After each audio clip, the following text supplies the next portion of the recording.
Hey guys, welcome back to the channel. So in this video, I want to have a look at Hashimoto and his performance at the Hungary Masters. And we're going to find out, is Hashimoto a Shido Master?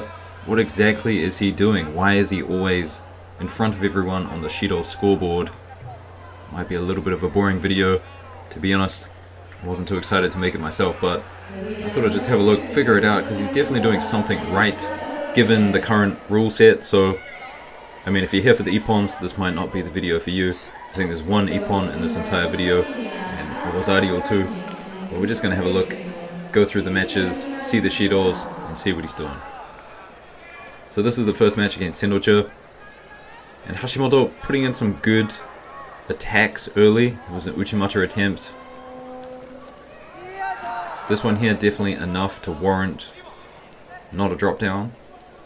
And I was talking about this in my last video. A lot of people, you know, just dropping down, just attacking for the sake of attacking. There's no chance in hell they're going to throw someone, but they're just doing it to look aggressive. And some people kind of abuse this rule. And I think Hashimoto, he's definitely one of those people. I think Sendoche was looking for something like Bekauri just there. And this is something good that Hashimoto does. He tries to jump on people's mistakes. Tries to, you know, someone drops down for a Seoinage, he tries to turn it into a counter. And I think that looks good for him because attacking the newaza, it's unfortunate, but they don't consider it in the equation when they look at kind of who's attacking, who's not attacking. But if you're going for a counter, they're going to consider that in the equation. It's really dumb. I just came to this realization myself recently. It's stupid. So this is the final sequence in round 1 here.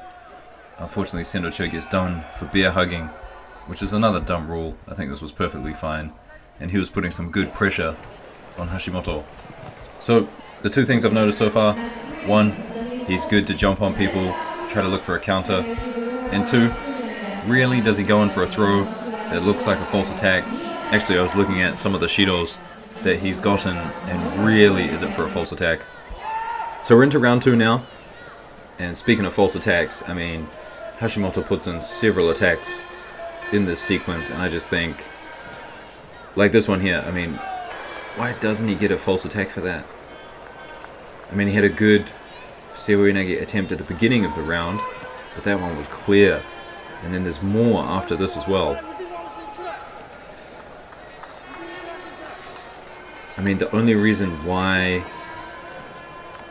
you would not give him a Shido for a false attack, I guess his opponent did put in an attack there, so I mean, them being passive is not something that's happening. This here, totally just escaping the dominant grips of Ahadov.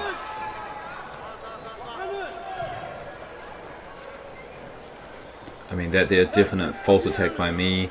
Ahadov still on 2 feet, managed to grab the belt, pull him in a bit. He was in control the whole time. And look at this. I screamed like a little girl when I first saw this. I was like, what? I couldn't believe that he got a Shido there. It's absolutely crazy. So Ahadov, he's a Shido down at the moment. And Hashimoto's put, here's another one. Okay, he stands up here, that's smart. Uchimata attempt. Barely, you can barely give him that Uchimata attempt. But it's just something about Hashimoto where he's just able to, just as the referee's about to give him a Shido, he puts in a good attack. And then everyone knows, including the referees, I mean, I would call that a false attack as well, including the referees, he can pull something out of his pocket at any time. Just the most spectacular Ippon. So people kind of think that these attempts here, I mean, look at the frustration on Ahadov. And the referee's looking at him. This is unbelievable. So 2 Shidos for Ahadov. And all I'm seeing for the majority of this is false attacks by Hashimoto. So Ahadov, I mean, 2 Shidos down, feels like he has to do something. And his Seoi Otoshi attempt was better than Hashimoto's. Here Hashimoto returns.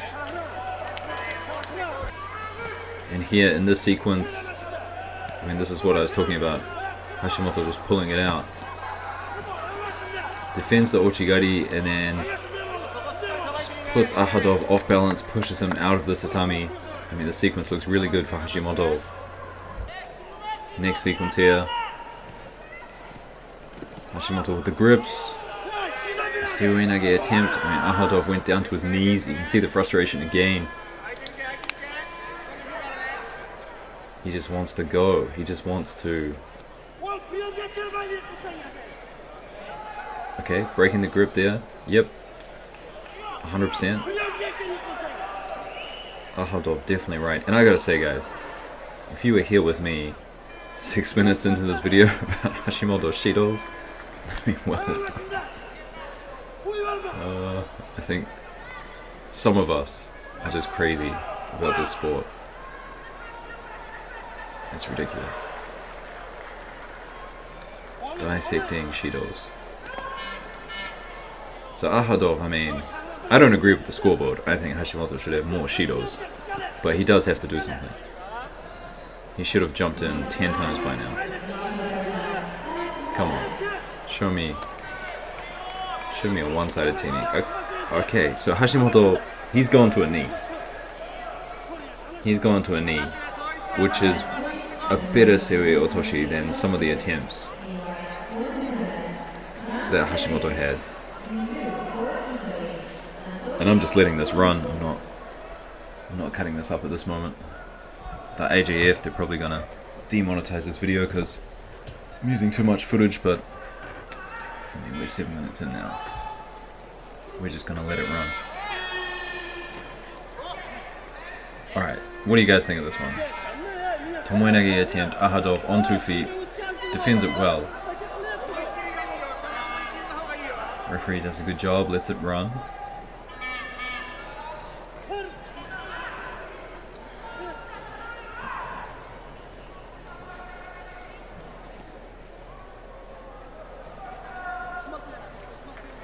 Okay, you could totally give them both Shidos for patacaking.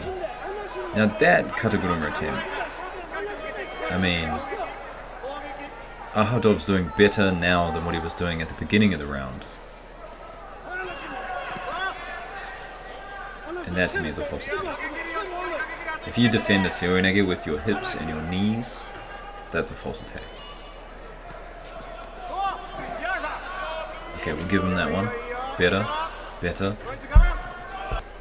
And finally, after all this time, look at that, Ahadov doesn't even move his feet. He just waits for it. He deserves a Shido, come on. Alright, 2 apiece now. 2 apiece. That to me is a false attack.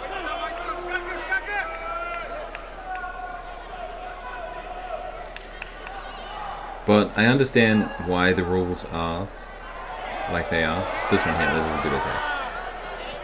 Because if you start giving people Shidos for false attacks, and the false attacks that I'm talking about in this video, you know, someone goes in for a Seoinage, their hands don't even touch the mat, they just defend with their legs. If you start giving people false attacks for that, people are going to stop attempting. And it's basically going to be a game of who attacks first loses. And that's not what we want. So I'm not sure what the solution is here. But these matches, I don't want to see these matches. Righto, we're into the quarterfinals now.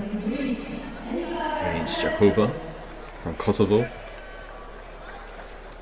And this first Shido, I mean, makes sense. Both of them kind of breaking the grips, reluctant to take a grip. And they both get a Shido here.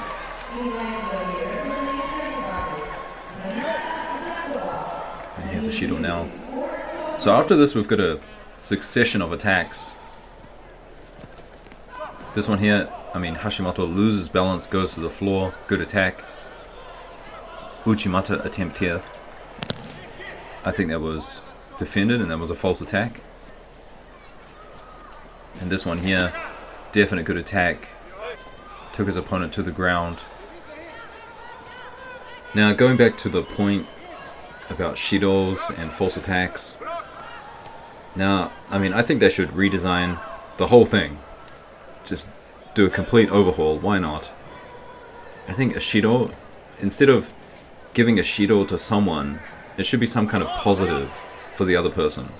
So, for example, if someone does a false attack, one of your shidos gets, taken away. So you kind of go back, you go from 2 to 1, or 1 to 0. I think that's an interesting idea. This here, I think it should be an Ippon. I mean, he countered the Sasai, right? That doesn't really matter. Here's the Wazari score. So next up, semi-final fight.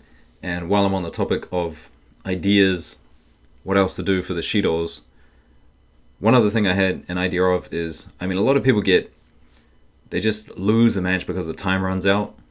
And I think if people are pulling it in false attacks, they should put a minute on the clock. Drop down for a false attack. Okay, another minute on the clock. I think that's a great idea. I know that IJF doesn't want, things to go outside of their time schedule.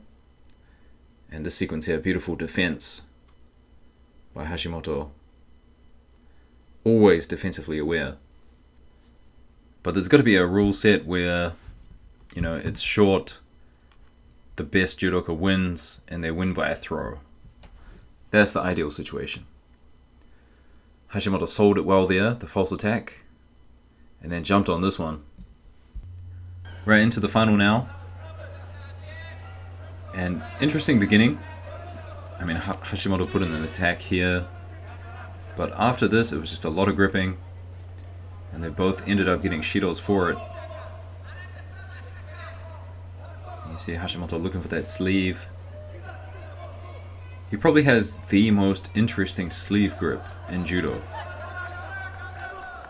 I mean, he has a traditional sleeve grip, of course, everyone does. But sometimes he likes to just kind of feed his elbow underneath yours. And that's where that sode comes from. But a lot of the time, I mean, he just puts his left foot forward, feeds that elbow under, and he just kind of works from there. It's really interesting. And this is the second shido, so 2 shidos apiece. I totally agree with this. And this here, I mean, this is Hashimoto running away from the situation. So that's a really negative thing to do.